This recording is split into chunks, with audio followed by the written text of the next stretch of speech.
नमस्कार। हमारे खास कार्यक्रम तर्कश में आपका स्वागत है। तर्कश में आज हमारे सवालों के तीरों का सामना कर रहे हैं मुख्यमंत्री हरीश रावत के औद्योगिक सलाहकार रणजीत रावत। रावत जी, ईटीवी में आपका स्वागत है। जी धन्यवाद। रावत जी, ऐसे समय में आपको इंडस्ट्रियल डिपार्टमेंट में एडवाइजर मुख्यमंत्री ने अपना बनाया जब प्रदेश में एक तरह से इन्वेस्टमेंट को लेकर के बड़ी उम्मीदें थी और इन्वेस्टमेंट आ नहीं रहा था।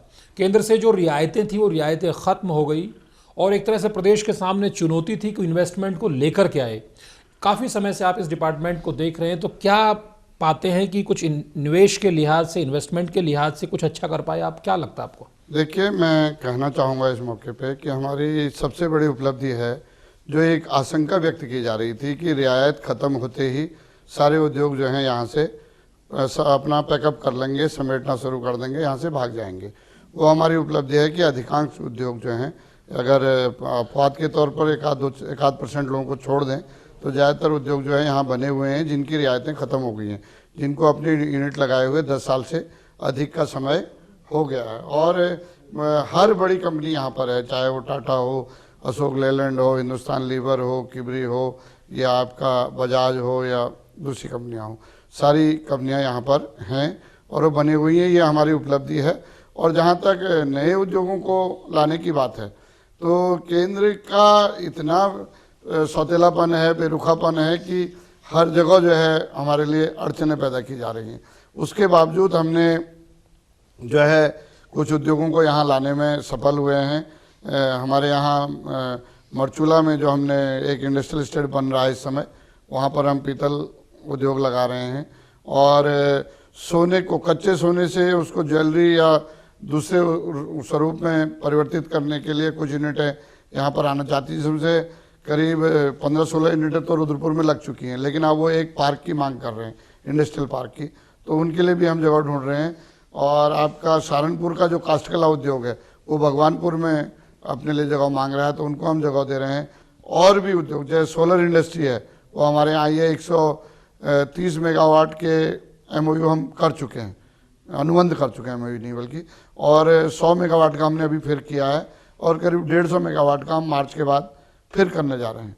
यही तो आपके विरोधी कहते हैं कि रणजीत रावत साहब को MOU करने में एक्सपर्टीज हो गए, वो हर कंपनी से हर इन्वेस्टमेंट के नाम पे MOU कर रहे हैं, लेकिन वो ग्राउंड पे नजर नहीं आ रहा है और MOU पे MOU हो रहा है। मैं तो ग्राउंड की ही बात बता रहा हूँ आपको कि आप चलिए इंडस्ट्रियल एस्टेट, हमने पर्वतीय क्षेत्रों में तमाम इंडस्ट्रियल एस्टेट में हमारा काम चल रहा है, भिक्करसैन में हमारा काम चल रहा है, जो UPSIDC के समय का बना हुआ इंडस्ट्रियल एस्टेट था उसको हम ठीक कर रहे हैं और वहाँ पे भी यूनिट आ रही हैं।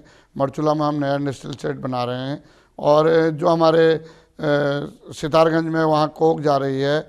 और मैंने कहा ना कि हम लोग खुद स्वयं गए थे, मैं, हमारे MSNE की जो प्रमुख सचिव हैं मनीषा पवार जी, हमारे तत्कालिक चीफ सेक्रेटरी N रविशंकर जी, हमने जाकर के इंडस्ट्री से सहारनपुर में बातचीत की थी, वो लोग आने को सहमत हैं।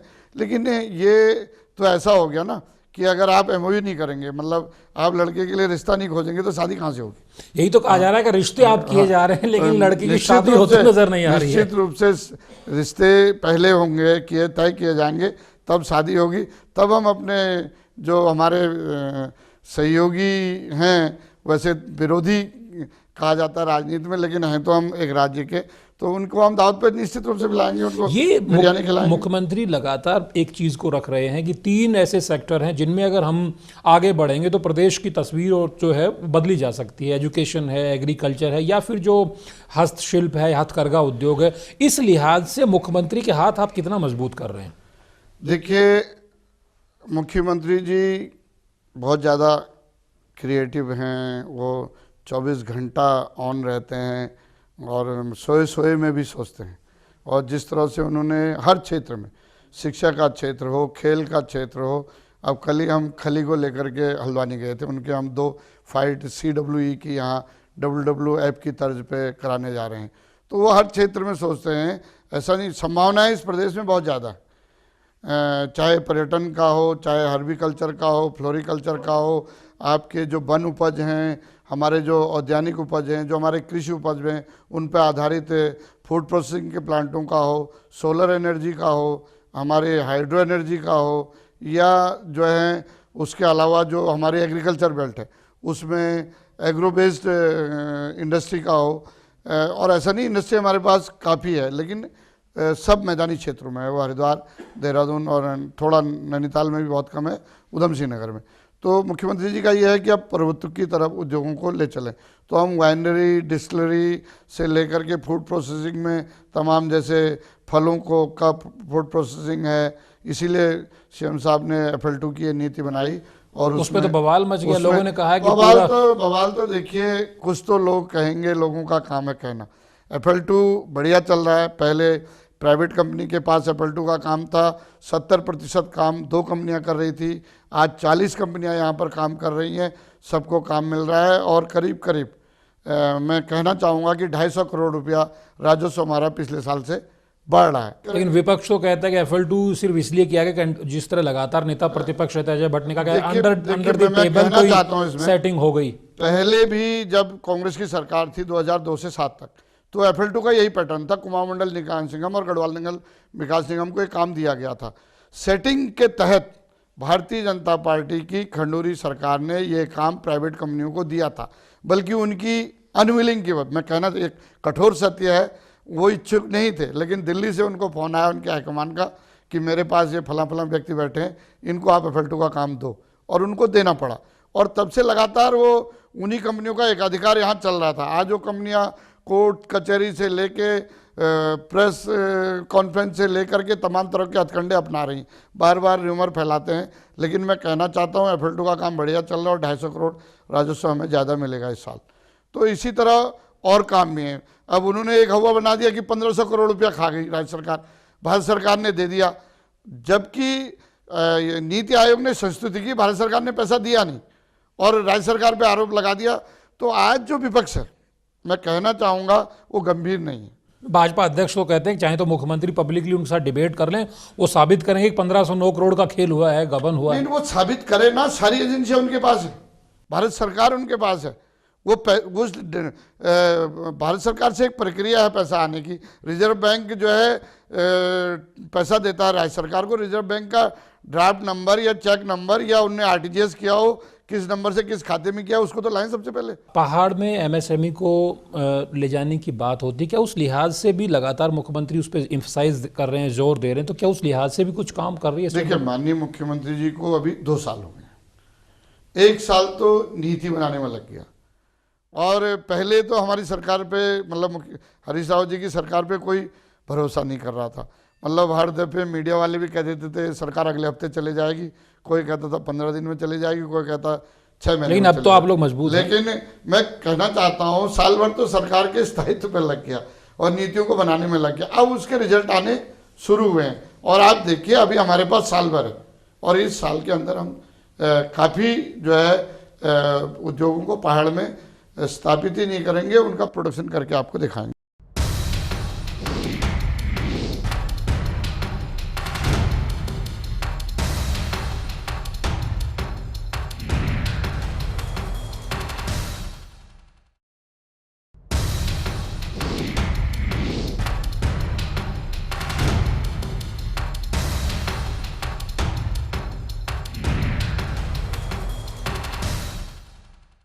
एक आरोप और भी विरोधी लगाते हैं कि रणजीत रावत का जो वर्किंग स्टाइल है वो इस तरह का है कि वो अपने जो विभाग की मंत्री हैं उनसे भी बहुत चर्चा, सलाह मशवरा नहीं करते हैं। इंदिरा हृदय जी से कोई इन्वेस्टमेंट को लेकर बातचीत नहीं होती, सीधा मुख्यमंत्री जी को आप रिपोर्ट करते हैं। देखिए, मैं सलाहकार मुख्यमंत्री जी का हूँ और सरकार में सबको सम्मान देता हूँ। मुख्यमंत्री जी मुझे तत्काल कोई चीज़ कहते हैं कि इसका अनुपालन होना है, तो मेरा दायित्व है, मैं उसका अनुपालन कराता हूँ।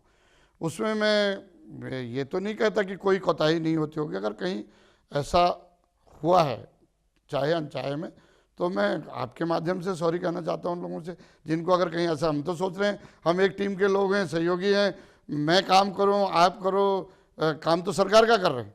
अगर किसी को ठेस लगती है तो उसके लिए सॉरी। एक चीज़ और है, ये तो एक आपका जो आपके व्यक्तित्व का एक पार्ट है कि इंडस्ट्रियल सेक्टर में आप काम कर रहे हैं ताकि प्रदेश में निवेश आए, इन्वेस्टमेंट आए। लेकिन कहा जाता है कि रणजीत रावत की एक दूसरी भी छवि है, वो एक तरह से सियासी तौर पर मुख्यमंत्री के ट्रबल शूटर माने जाते हैं, मुख्यमंत्री के हनुमान उन्हें कहा जाता है। हरीश रावत जी की राजनीति को अगर हम पीछे देखें तो एक कैरेक्टर के तौर पर आप हमेशा उनके साथ साए की तरह रहे हैं। पॉलिटिकल फ्रंट पे किस तरह से मुख्यमंत्री हरीश रावत को रणजीत रावत मजबूत कर रहे हैं 2017 को लेकर के? देखिए, मैं 31 साल से माननीय हरीश रावत जी के साथ काम कर रहा हूँ। और मेरे बारे में जो कहा जाता हो, जो ना कहा जाता हो, उसको मैं कभी नोटिस भी नहीं करता। मैं सीधी बात कहना चाहता हूँ सच्चाई से। लेकिन मेरा ये हमेशा प्रयास रहा है कि मैंने किसी की बात टाल दी हो, लेकिन रावत जी ने के साथ मैंने कितना आर्गू किया हो किसी चीज़ में, विरोध भी करता हूँ। मेरे को जो सोचता है जिस कि मेरा आइडिया ठीक है तो मैं उस पर विरोध भी करता हूँ। लेकिन मेरी एक आदत है, जब रावत जी कहते हैं नहीं ये अंतिम फैसला, अब बहस नहीं हो रही है, अब फैसला हो गया, तो फिर मैं आंख बंद करके उसका अनुपालन करता हूँ। और इसी प्रैक्टिस में मैं 31 साल से उनके साथ चल रहा हूँ। जिस तरह से पिछले कुछ दिनों से ये कंट्रोवर्सी खड़ी हुई, एक तरह से गैरसैंण को स्थायी या अस्थायी राजधानी बनाया जाए न बनाया जाए, जिस तरह से आपके जो है सरकार के मंत्री हरक सिंह रावत लगातार इस पर तीखे हमले कर रहे हैं, अपनी ही पार्टी की सरकार को कटघरे में खड़ा करते हैं, ये क्या कोई इसके पीछे कोई पॉलिटिकल कॉन्स्पिरेसी है? क्योंकि अचानक गैरसैंण को चर्चा में लाना, जितना राजनीतिक समझ मुझे है, मैं ये नहीं कह सकता बहुत है, जितनी भी है, ये कहीं पे निगाहें कहीं पे निशाना जैसी हालत है। हरीश रावत जी तब सरकार में नहीं थे उत्तराखंड में, जब कैबिनेट ने निर्णय लिया था कि गैरसैंण में विधानसभा भवन बनाया जाएगा, और पूरी की पूरी कैबिनेट वहाँ पर जो है जा करके उन्होंने शिलान्यास किया था। उस कैबिनेट के फैसले में हरक सिंह जी थे, उस शिलान्यास में हरक सिंह जी थे, तो तब उनकी सहमति थी। आज उनकी असहमति क्यों है, ये समझ से परे है। क्या कोई पॉलिटिकल कॉन्स्पिरेसी, कोई राजनीतिक साजिश है मुख्यमंत्री के खिलाफ? कहा ना शुरुआत में, कहीं पे निगाहें कहीं पे निशाना, तो इसके पीछे कुछ और हो सकता है, और राजनीति संभावनाओं का क्षेत्र है। एक बड़ी महत्वपूर्ण चीज़, जो मैं भी थोड़ा बहुत राजनीति का छात्र हूँ, मैं भी देखता हूँ, जब सरकार में बैठा कोई मंत्री इतने तीखे बोल अमूमन नहीं बोलता है, लेकिन जिस तरह के बोल बोले जा रहे हैं, तो क्या कोई दिल्ली से कोई कनेक्शन है? जिस तरह हरक सिंह रावत खुल करके बोल रहे हैं कि पार्टी अगर कोई एक्शन ले तो ले, मैं तो सच बोलूंगा, व्यवहारिक बात करूंगा, राजनीतिक बात नहीं करूंगा। हरक सिंह जी हमारे साथी हैं, हमारे भाई हैं, हमारे मित्र हैं, हमने तो उनके लिए बहुत लड़ाइयाँ लड़ी हैं। लेकिन उनकी एक आदत है, वो कुछ भी बोल देते हैं और फिर कब उससे बदल जाए पता नहीं। पिछली बार भी उन्होंने एक बयान दिया था कि मैं मंत्री पद जूते की नोक पे रखता हूँ और मुझे मंत्री बनना ही नहीं है। तथ्य है कि आज वो मंत्री हैं 4 साल से, तो वो कब क्या कह दें। हरक सिंह रावत की इस बयानबाजी को बहुत गंभीरता से सीएम कैंप नहीं ले रहा है, क्योंकि जिस तरह आपने बताया कि पुराना भी उनका इतिहास है। मुख्यमंत्री जी कह चुके हैं, एक से एक नहीं अनेक बार कह चुके हैं, खाता न वही गैरसैंण पे हरीश रावत जो कहे सही। गैरसैंण कल राजधानी बने या न बने, स्थायी हो अस्थायी हो, लेकिन ये जो पहाड़ के हकूक की बात है गैरसैंण से जुड़ करके देखी जाती है, तो आपको लगता है कि हरक सिंह रावत जिस तरह से अपने किसी राजनीतिक मकसद या दबाव के चलते गैरसैंण को अगर इस राजनीति का हिस्सा बना रहे, तो इससे पहाड़ का जो हकूक की जो लड़ाई है वो कमजोर पड़ रही है? कहीं कमजोर नहीं पड़ेगी। बहुत सारे लोग थे जब उत्तराखंड आंदोलन चल रहा था, बल्कि गैरसैंण तो उत्तराखंड आंदोलन की आत्मा है। जब उत्तराखंड आंदोलन चल रहा था, राज्य बनने के कगार पे था, बल्कि मैं ये भी कहूँगा तब भी बहुत सारे लोग थे जो राज्य नहीं बनने चाहते थे, और बल्कि हमारे 2 जिले तो स्पष्ट रूप से आंदोलन कर रहे थे कि हमें उत्तराखंड में ना मिलाया जाए। हरिद्वार तो बहुत ही नाराज था, और उधम सिंह नगर में भी बहुत आवाज़ उठती थी। आज राज्य बनने के बाद हालत यह है कि बिजनौर से लेके आपका पीलीभीत, बरेली, बिजनौर और आपका ये रामपुर, सहारनपुर और मुजफ्फरनगर, मेरठ, सब मांग कर रहे हैं कि हमको उत्तराखंड में मिलाया जाए। तो ये तो चीज़ें जो शुरुआत में दिखती हैं, वो नतीजा निकलने के बाद क्या होती हैं वो अलग चीज़ है। उत्तराखंड के जो गैरसैंण है या पहाड़ी सरोकार जो हैं, उत्तराखंड के पहाड़ों के जो सरोकार हैं, वो कभी कमजोर पड़ने वाले नहीं हैं। सरकार का विजन क्या है? क्या ग्रीष्मकालीन राजधानी होगी, क्या होगा? है, और हर व्यक्ति इसको समझ रहा है। आज के दिन ये बताने की जरूरत भी नहीं है। हरीश रावत जी ने एक सत्र गैरसैंण में टेंट में चलाया, दूसरा सत्र भी विधायक निवास में रहे, और जो है विधानसभा पॉलिटेक्निक के भवन में चली। अभी बजट सत्र जो है विधानसभा के अपने भवन में चलने जा रहा है। तो इससे ज़्यादा विजन क्या होता है? स्पष्ट विजन है कि हम गैरसैंण को ग्रीष्मकालीन राजधानी बना रहे हैं, कह रहे हैं, सब लोग मान रहे हैं। भले ही बीजेपी अब कांग्रेस के इस अंदरूनी कलह पे चुटकी लेती हो, लेकिन बीजेपी के भी बड़े विधायकों का एक तबका है जो नहीं चाहता कि पहाड़ में राजधानी शिफ्ट हो, और कांग्रेस के भी बड़े विधायक हैं। कह रहा हूं ना, ये प्रारंभिक विरोध है। जब राज्य बन रहा था तो कुछ लोग राज्य में नहीं जुड़ना चाहते थे। आज बहुत सारे जो लोग दूसरे प्रदेशों में वो राज्य के साथ जुड़ना चाहते हैं। आज गैरसैंण हो सकता है किसी को कोई आशंका हो कि ये दिक्कत होगी, लेकिन ऐसा नहीं है।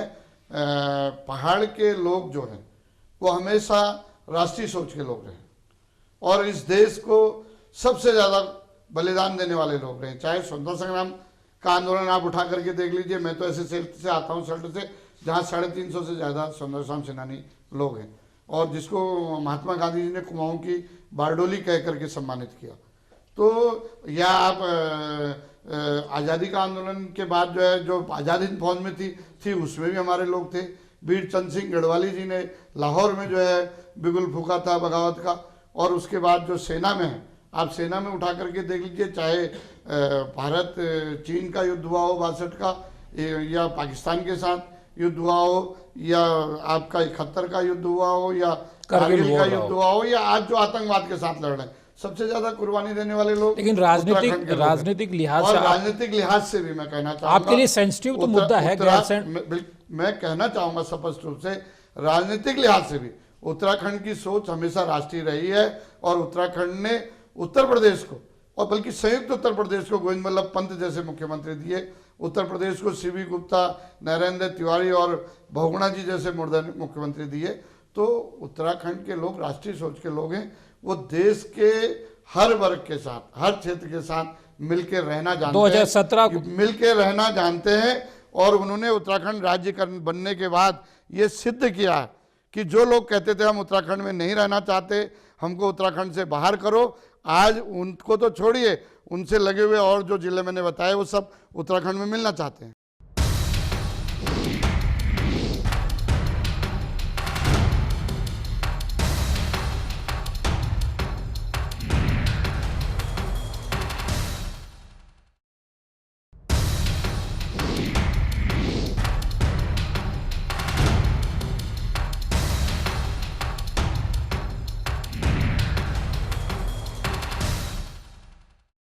मुख्यमंत्री हरीश रावत की टीम जिसकी अगुवाई आप कर रहे हो, वो किस तरह से 2017 की प्लानिंग कर रही है कि कैसे हमें भाजपा एक बात कहना चाहूँ, अगुवाई मैं नहीं कर रहा, मैं असिस्ट कर रहा हूँ, मैं असिस्टेंट हूँ नहीं, लेकिन हमारी चेहरा मुख्यमंत्री का होगा, लेकिन जो उनकी एक टीम है, नेता है हरीश रावत जी, उनकी टीम, उनकी जो टीम है और हमारे केंद्रीय नेतृत्व जो फैसला लेगा, और हम कहना चाहते हैं कि हम बिल्कुल अनुभव से भरे हुए हैं। इस समय हमने 4 धाम यात्रा को सफल संचालन करके दिखाया है, जबकि पूरे देश में, दुनिया में आशंका थी कि 4 धाम यात्रा को पता नहीं कितने साल लगेंगे अपने पुराने गौरव में आने में। 12.5 लाख का रिकॉर्ड था अधिकतम यात्रियों का, 10 लाख हमने इस साल छू लिया, अगले साल हम उस रिकॉर्ड को तोड़ देंगे। और मैं कहना चाहूँगा, हमने जो नंदा देवी राजजात यात्रा स्थगित हो गई थी, उसको हमने उच्च हिमालयी क्षेत्रों में उसको कराया, 50,000 से ज्यादा लोगों ने उसमें भागीदारी करी। अर्धकुंभ भी अच्छा चल रहा है, सफल चल रहा है, बिना केंद्रीय मदद के। जो लोग हिंदुत्व की बात करते हैं, हिंदुत्व का झंडा उठाते हैं, उन्होंने नासिक कुंभ को 3,000 करोड़ रुपए दिए, हमको 3 रुपये नहीं दिए। ये विधानसभा के मुद्दे हैं। 9 लाख लोगों ने कुंभ में स्नान किया। ये विधानसभा में मुद्दे बनाएंगे आप। 3.5 करोड़ लोगों ने कांवड़ मेले में जो है सौगात की। तो आज जो हमारी टीम है वो कॉन्फिडेंस से फुलफिल है। और आज जो इस प्रदेश में जो लोग कहते थे कि ये हरीश रावत की सरकार 2 हफ्ते में चले जाएगी, 15 दिन में चले जाएगी, महीने में चले जाएगी, 6 महीने में चली जाएगी, आज वो कहते हैं कि ये सरकार वापस आ सकती है। भाजपा में नए अध्यक्ष का ऐलान हो गया, जल्द नेता प्रतिपक्ष आ रहा है, तो अब आपको लगता है कि भाजपा से किस तरह से मुकाबला होगा? भाजपा किस तरह चुनौती अपने लिए आप मानते हैं? नया कुछ नहीं किया। एज ए नेता प्रतिपक्ष अजय भट्ट जी काम कर रहे थे, उनको अध्यक्ष बना दिया। ये पुरानी मतलब ये तो बोतल भी, मतलब उनने एक बोतल का माल दूसरे में डाल दिया, दूसरे बोतल का उसमें डाल दिया। ये पुरानी बोतल में नई शराब भी नहीं डाली है, बल्कि शराब भी पुरानी है, बोतल भी पुरानी है, उनकी अदला बदली कर दी है खोल के खाली। और मैं कहना चाहता हूँ कि आज प्रदेश के लोग नहीं कर रहे, कांग्रेस के लोग नहीं कर रहे, या मैं नहीं कर रहा, भाजपा के 1 से अधिक विधायक अनेकों बार मंचों से कह चुके हैं कि हरीश रावत जी अच्छा काम कर रहे हैं। वो तो आप उनको डोरे डाल रहे हैं, भाजपा के विधायकों को तोड़ रहे हैं, उनको लालच दे रहे हैं। अपराध है, आप अपने घर की चौकीदारी ना करो, आपके यहाँ चोरी हो जाए और आपको इन्वेट करा दी, साहब ये तो इन्वेट करा, आपका उनको आप सुविधाएं दे रहे हैं, दायित्व है 6 एसी एक विधायक को दे रहे हैं। दायित्व है अपने घर को, अपने परिवार को संभालना, वो जिम्मेदारी हमारी नहीं है। तो क्या भाजपा अपने घर को नहीं संभाल पा रही? भाजपा अपने घर को नहीं संभाल पा रही है। अजय भट्ट जी के अध्यक्ष बनने के 3 दिन बाद उनके क्षेत्र से जो 2 बार ब्लॉक प्रमुख रहे, 2 बार जिला पंचायत रहे, नरेंद्र सिंह बिष्ट, और पिछली बार उनको दोराहट से इन्होंने अपना कैंडिडेट बनाया था विधानसभा का, वो जो है कांग्रेस में शामिल हो गए। एक अब वो भी हमारी कसूर है। ये कहा जाता है कि रणजीत रावत पूरी जो है हरीश रावत की टीम है उसमें बहुत मजबूती से काम कर रहे हैं, लेकिन एक सवाल उठता है कि सल्ट जाएंगे कि रामनगर जाएंगे। ये भी एक चर्चा का विषय रहता है राजनीतिक तौर पे कि आप रामनगर पे बड़ा फोकस कर रहे हैं। मैं पूरे प्रदेश पे फोकस किया हुआ हूँ इस समय, और किसी को लगता है कि रामनगर में ही कर रखा है तो मैं क्या कर सकता हूँ उसमें। मैं अगर आप मेरी अटेंडेंस उठा के देखेंगे तो सल्ट और रामनगर में कम होंगी, दूसरे क्षेत्रों में ज्यादा होंगी। नहीं, वो तो मुख्यमंत्री के एक निर्देशों पे, आदेशों पे आप काम करते हैं। स्पष्ट, मुझे पार्टी जहां आदेश करेगी मैं वहां चुनाव लड़ूंगा।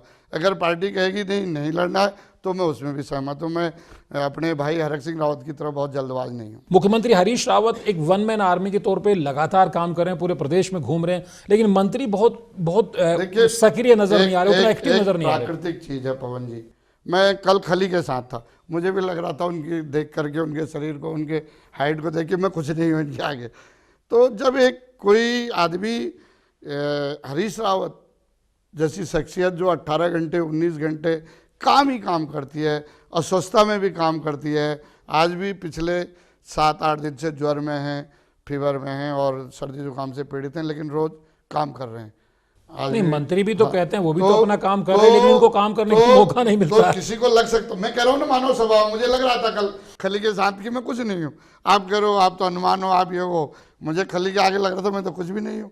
अगर इसने ऐसे भी दाब लिया तो निचोड़ देगा। क्या 2017 का जो तस्वीर आप देखते हैं, मुख्यमंत्री हरीश रावत आगे होंगे, कांग्रेस के काम आगे होंगे, या विपक्ष की कमजोरी का आप लोग फायदा उठाएंगे? देखिए, चुनाव जो है वो एक तरह से चुनाव क्षेत्र, युद्ध क्षेत्र भी कहा जाता है आजकल, और किसी भी युद्ध को जीतने के लिए जो भी हर संभव होता है। देखिए, रावत जी तो आगे रहेंगे, और विपक्ष की जो कमी है उसका फायदा भी हम जरूर उठाएंगे। हरीश रावत की टीम है वो सीट टू सीट, एक सीट पर काम कर रही है, और कुछ सीटों का आप लोगों ने आकलन भी कर लिया है कि कुमाऊं में हमें इन सीटों पे बढ़त मिलेगी, हरिद्वार में हमारी ये प्लानिंग होगी, और तराई में हमारी ये योजना है। तो कितनी सीटें आप लोग मान के चल रहे हैं कि कंफर्टेबली आप लोग जीतेंगे? मैं ये कहना चाहता हूँ कि हम पूर्ण बहुमत लाएंगे और कंफर्टेबल बहुमत लाएंगे। अगर हमारी को आपने इन 2 सालों में हम पे नज़र रखी है तो आपने देखा होगा हम अल्पमत की सरकार को बहुमत में लाए हैं, और बहुमत में आने के बाद भी हमने अपने सहयोगियों को छोड़ा नहीं। लेकिन अपने कांग्रेसियों को मंत्री भी नहीं बनाया। नहीं, जो लगातार कांग्रेस की सरकार तरस रहे हैं। सरकार टीम है, कांग्रेस एक टीम है तो उसकी सरकार है, ठीक है। नहीं तो कांग्रेस के अंदर तो ये भाव है एक सीट तो खाली, एक मंत्री की बर्थ तो खाली पड़ी, उसमें किसी को बिठाया जा सकता है। एक अनार 100 बीमार वाली कहावत है, और लेकिन फिर भी उम्मीद रखिए, मुख्यमंत्री जी ने इशारा किया है कि उसको हम जल्दी भरेंगे। हमसे बात करने के लिए बहुत बहुत धन्यवाद जी, नमस्कार। तो आज देखा आपने, तर्कश में हमारे तीखे सवालों का बेबाक जवाब दिया रणजीत रावत जी ने। अगले हफ्ते हम फिर नई शख्सियत के साथ आपसे रूबरू होंगे। नमस्कार।